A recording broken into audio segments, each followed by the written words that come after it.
All right, guys, I had some time quick.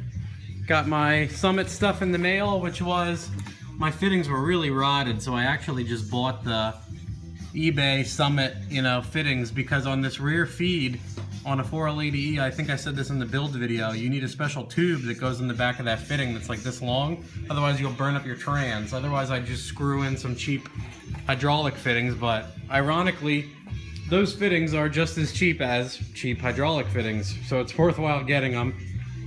In here I got the filter and the pan and the clip for the thing that was busted. That guy right there, sorry for the nauseousness. And then I decided to test mount this motor quick.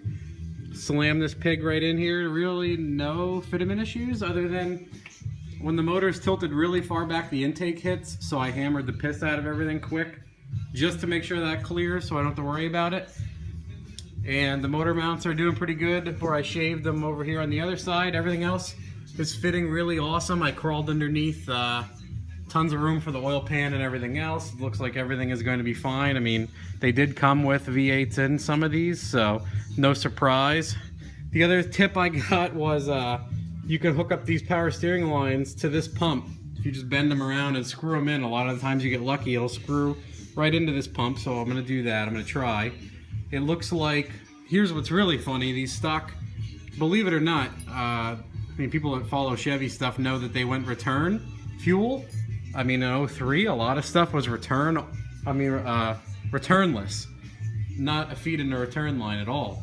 Funny enough, this is an 05, it has feed and return, and they clip right into the stock intake. I don't want to clip them in because I just don't want to use the tool to remove them, but trust me, they clip right in, so I can use the completely stock fuel system, clipped right into the truck intake. You just got to bend them around a little bit, and I'm assuming it's going to be easy to use the stock shifter because pretty much anything with a 60E, you can make it work with an 80E. It's almost identical to Tense. It's got a factory adjustable thing.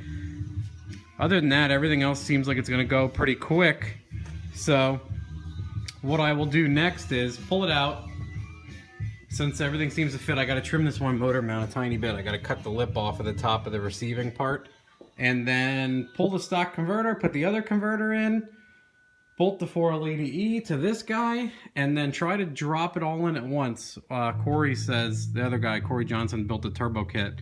He has a V8 Colorado. He said, you can wiggle it in there, so I'll try. It'll definitely make it easier than picking up the tranny from underneath.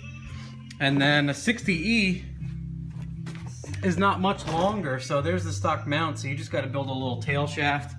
I definitely got to buy a mount. My 4L80E mount is fucking roached. It's tore right apart. And I'll probably keep this 60E actually because the 240 has a 60E, so if it goes bad, I have this one. You can actually just unbolt the bell housing. I doubt, that doesn't look like an LS bell housing at all, so I'll probably swap it, obviously when we do that, but that's a quick update for now. I'm gonna get rid of this motor hopefully in a day or two just so it's out of here, not taking up space, but quick, neat update. Motor's in there, everything is looking pretty good. So what I want to do also is I want to mark the oil pan down there where I want my drain to go in, so I'll probably drop the turbo kit in lightly and investigate that stuff also. So we'll get all that stuff when we get to it.